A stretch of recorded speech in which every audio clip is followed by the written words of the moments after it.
Hindi lang isa, hindi lang dalawa, hindi lang tatlo, kundi apat na station ang nag-reach out sa kanya. Sabi ko nga kay mama, artista ka naman!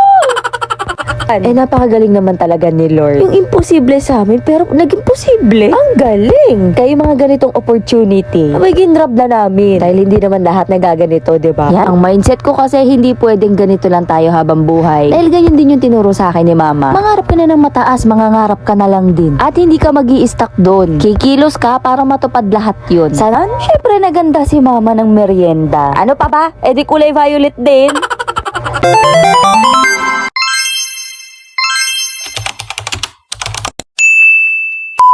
People of the world! Nakapansin nyo ba yung intro natin? Sabog, diba?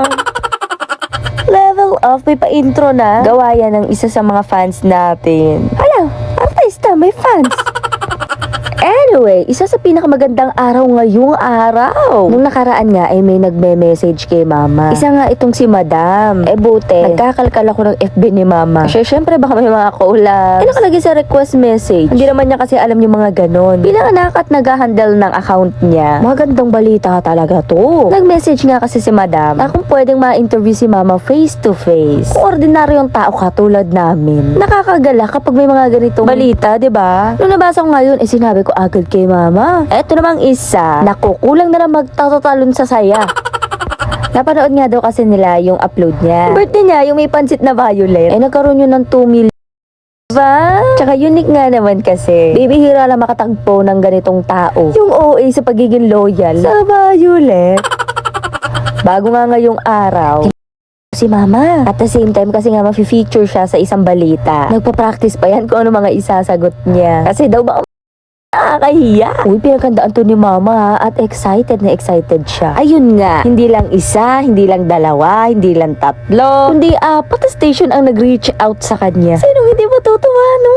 Sabi ko nga kay mama, artista ka naman! Yung iba yung feeling kapag yung mukha mo ipapalabas sa TV, di ba? Parang may something talaga. Sabi niya pala, paano kapag naki-MJS tayo? Perfect! Kasi may nakaka-discover sa kanya. Pinag-uusapan lang namin to dati. Paano pag lumabas siya sa TV? Ma-interview daw siya ni Vice Ganda. So niya kasi ma-meet yun. Napakagaling naman talaga ni Lord. Yung imposible sa amin, pero naging posible. Ang galing! Kaya yung mga ganitong opportunity, abay ginrab na namin. Dahil hindi naman lahat nagaganito, di ba? Yan yung ganyang ngiti ni mama. Hindi matatawaran yan. Noong una nga kinakabahan siya. Sabi ng reporter, para lang daw silang magkukwentuhan. Para syempre ma-express ni mama yung sarili niya. Habang ini-interview naman siya, ayan, nakikita ko na nag-e-enjoy siya. Para lang siya nakikipag-chismisan. May mga nakukwento pa. Itong pagiging si Miss Violet, nagkakaroon pa kayo mga fundraising para sa mga magtutulungan at may ganun naman tayo. Siguro ako, kung sakali lang, siyempre, ang parang uunahin ko, siyempre, yung mga katulad kong mahirap. Di ba yung katulad yung design, may paano kami sa Gcash, ang mga kung hindi pa kung masyadong nag-ano sana, kapag yung pag-Gcash, dalawa-dalawa, kasi makipera. Siguro pag medyo naman may kaya-kaya naman ang ulit pag-pera, tutulungan siyempre yung mga nahihirap. Diba? Tumang-tuwa talaga ako niyan. Bale, ipapalabas to 2 to 3 days. So, 1PH News. Naku, abangan natin yun kasi nakakatawa si mama. Comedy, nakakailiw. Nandito na lang din yung reporter, Eddie. Pinag-house tour na din namin siya. Teka lang pa. Ang kikay ni mama, no? Pati yung reporter na aamis kay mama. Tapos ako naman, syempre, video for the vlog. Behind the scene ba? Bakit? Full support talaga ako dyan. Ang dami kong ang role. Editor niya, videographer niya, manager niya, ano pa ba? Basta lahat na. Lahat gagawin ko para naman kahit papano, umangat tayo. Ang mindset ko kasi hindi pwedeng ganito lang tayo habang buhay. Dahil ganyan din yung tinuro sa akin ni mama. Mangarap ka na ng mataas, mangangarap ka na lang din. At hindi ka mag-i-stuck doon. Kikilos ka para matupad lahat yun. Sana kayo mga viewers namin, ganyan din yung mindset. Gumawa tayo ng paraan. Rumakit tayo hanggat kaya natin. Aangat tayo sa buhay lahat. I-manifest na natin yan. Interview done? Syempre naganda si mama ng merienda. Ano pa ba? Di kulay violet din.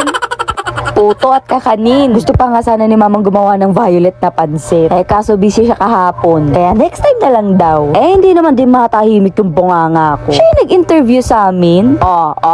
May exposure din ako dahil in-interview din ako. Ako kung alam ko nga eh sana nag-makeup ako. Nag-ayos man lang. Eh biglaan. Ay sige na po, okay na. Masama lang sa balita.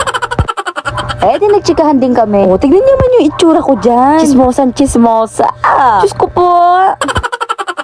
Hindi na din siya nagtagal, eh, umalis na. Pinag-take out nga din siya ni mama kasi madami naman to. O, abangan natin to, ha. Anyway, see you on my next vlog. Thank you for watching.